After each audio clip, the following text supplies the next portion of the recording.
Now, Jasmine Crockett is continuously making her way over to MSNBC, CNN, MSNBC, and she want to give her take on why she think that the Trump administration is not doing what they supposed to do and how they got to fight the power and continue to be a part of the resistance. Resistance sound like insurrection to me, but we'll get there. Let's see what Jasmine Crockett got to say, y'all. Joining me now is someone on the front lines of the effort to push back against Donald Trump and Elon Musk. Congresswoman Jasmine Crockett is a Democrat of Texas. She's a member of the House Oversight Committee on DOJ. Congresswoman, welcome. Thank you for being with us. Yeah. This is a tricky one. Now, you have the benefit of you were not a member of Congress in the first Trump administration. You were in government, but this is what's your take on what resistance looks like for you, for me, for society, for those lawyers at the DOJ? Listen to what they're saying. What is your take on what resistance looks like? They're not even trying to work with the Trump administration. They're not even trying to find common ground. They're not even trying to find where they can find out bipartisan agreement. Their entire existence, the Democratic Party, which is one of the reasons why y'all lost bad in this last election, their entire premise is based on resistance. Resistance. Resistance. Resistance. That's the only thing they care about is disruption. That's it. That's the only thing that they care about. Okay, yeah, man.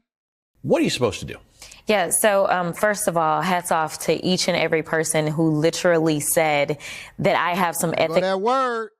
What's Jasmine's favorite word? What's my favorite word? Yeah. Why you gotta say it like her favorite word is literally. If she don't say literally within the first 10 words, then I don't even believe that that's Jasmine Crockett. That's a crime. That's a clone. Jasmine, what you got going on over here? Well, they literally, shout out to everybody because they literally, what's my favorite word? Literally. Hats off to each and every person who literally said that I have some ethics about myself and therefore I'm just going to resign. That's as it relates to the DOJ as well as every other agency. The scary part about this, though, is that only his lackeys will be left running our governmental agencies, whatever is left of those governmental agencies. When I think about resistance, though, I've had a lot of conversations.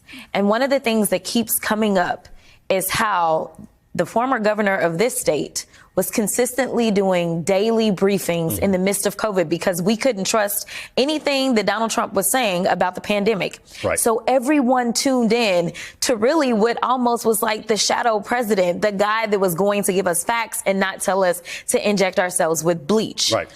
I think that we need to do something similar to that because all they're going to do, him and his new press secretary, is spew lies upon lies upon lies. We need to daily brief the American people. That's number one. Number two, a lot of people are talking about, you know what, we just are looking forward to the midterms. We only need 3 more seats. I'm sure everybody's tired of getting emails, text messages, phone calls, trying to raise money. But the reality is that we have an opportunity right now. I know that a lot of people look at these seats that are available, which there's going to be a total of 3, and they say these are deep red seats. But here's the thing. We saw that in the state of Iowa, they swung a seat 27 points so that a Democrat could win. I say we have nothing to lose. We need to go out. We need to talk to those people that finally understand that the only mission that Donald Trump has is making sure that he can line his pockets, line Elon's pockets, and any other billionaire, all at our expense. It's not just going to be the people you dislike that are going to miss out on their Medicare, Medicaid, or their Social Security. Or down in the state of Florida, where 2 of these seats are, they are talking about getting rid of FEMA. It is time to wake up, and it doesn't mean that you're a Democrat if you vote democratically. So this is where I want to get to. Who's the audience to swing some of these states? Is it progressives who understand that their priorities are being crushed, or is it people who voted Republican to whom you say, you didn't vote for this, did you? Exactly. You didn't vote for Elon Musk and a guy named Big Balls to have your documentation. Yeah.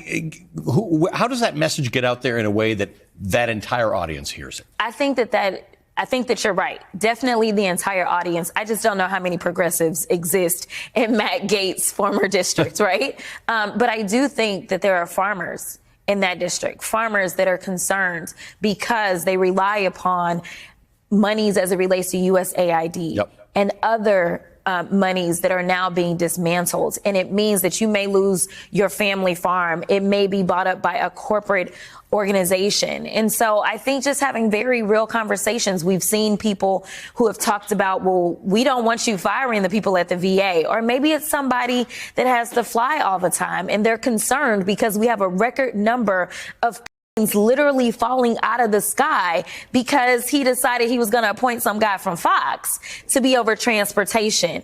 But at the end of the day, there were those that never believed that we could end up with 2 senators in the state of Georgia, and we did. There were those that never believed we could have a Democrat representing Alabama, and in that special election, we did. So I think if there's any point in time that the people should rise up and figure out where should I focus my attention, it's on these special elections, and it's having real conversations on the doors with real people talking about what's really happening and not the lies that they're putting out there. I want to go back to this idea. There are a lot of people frustrated about where a lot of Democrats are in this mix. Yeah. You're out there a lot. We've talked several times. You've got a take on everything that happens. This concept about a daily briefing. It's we've talked about whether we should act more like a parliamentary system here, where the opposition's got a job to do every day, and you see them as often as you see a prime minister. What does that look like? Have you had this conversation with a lot of your colleagues about how this looks? I've been trying to work through it because I think when we compare it to what was happening in COVID, it was just.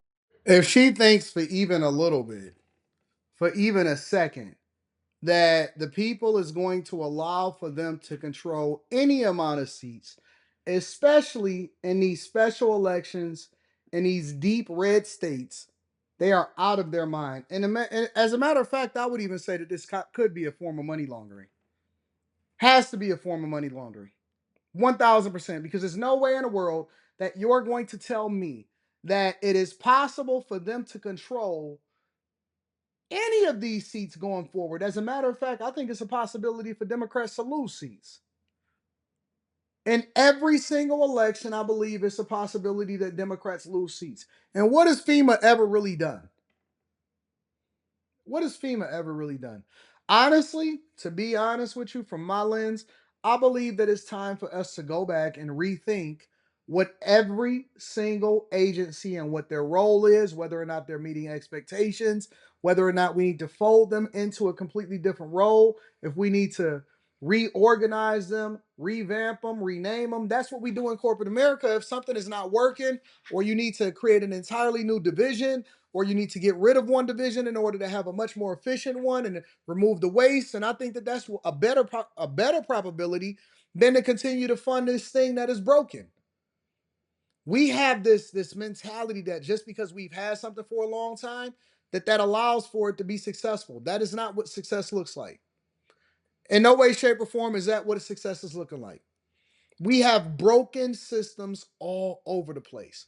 We got a broken social security. We got a broken treasury, even in a way that they pay things. We have a broken system. We need to go back and tear everything down and make it new again. We got to find a ways, break it down, and make everything new again. Our whole entire government is bloated, wasteful, and is broken. 100%.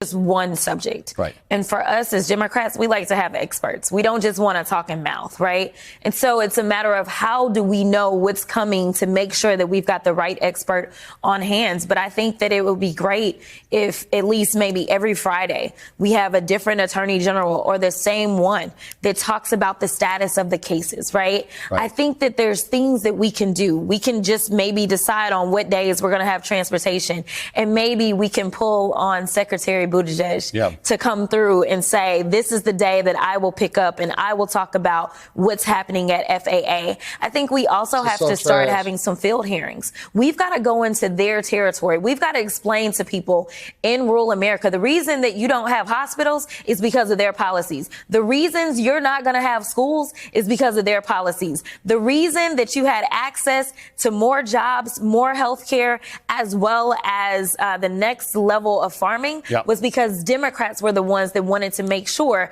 that you could have broadband access. I tell you what, you go into our territory and we're going to go into your territory and we're going to see which one wins. Because, see, we already got soldiers on the ground over there in Chicago.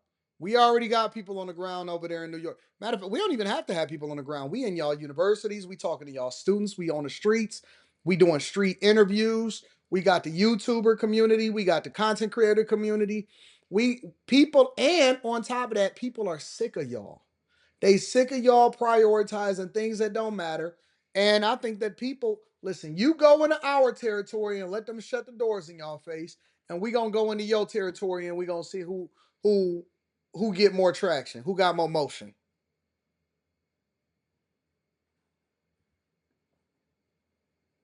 Y'all said her edges is missing. We're not gonna worry about her edges right now. Shout out to Jasmine Crockett's edges. Rebuke the edge thief, Lord. We've got to start having the conversations instead of just ceding the territory, because the reality is that right now they're trying to cut SNAP benefits. You know who uses more SNAP benefits than anybody else? It's rural America. Yeah. It's not urban America. We have a story for every single person who's not a billionaire in this country, and it's time for us to tell it. So you had an interesting... I agree. Jasmine is pitching for funding. They pitching for donors. All they doing is begging for money. They're not actually making no inroads in nowhere. But shout out to Jasmine Crockett. I think that she's continuing to try to create a reputation for herself, considering that she's been in office for a little bit. I think that she's absolutely positively continuing to make waves within the Democratic Party. I don't know how effective that's going to be for Americans, but we will be hearing more of her. She's always on MSNBC. She's always on some blog. She's always on somewhere, CNN or whatever, and talking about how she hates the Trump administration and how we need to focus on the resistance. She will definitely probably be a Congress member for a long time. And let me ask y'all a question though, Texas. How y'all like Jasmine Crockett? Of all of the people that y'all could have rocked out with, how did y'all get Yaman? Texas, how y'all get Yaman? I'm genuinely curious. How did y'all get Yaman inside the office? Texas, what's going on with y'all? Y'all turning blue? I know that Dallas is super blue. I know that Houston is majorly blue. You know, Houston is the black people capital of the world right now. Everybody moving to Houston, and now all of the women get mad at Houston guys because they say that all of the girls are talking to all of the same guys and they all giving each other diseases. Shout out to Houston. What y'all doing? What y'all got going on over there in Houston? Talk to me. What y'all got going on over there in Texas? Disappointing me. Don't disappoint me.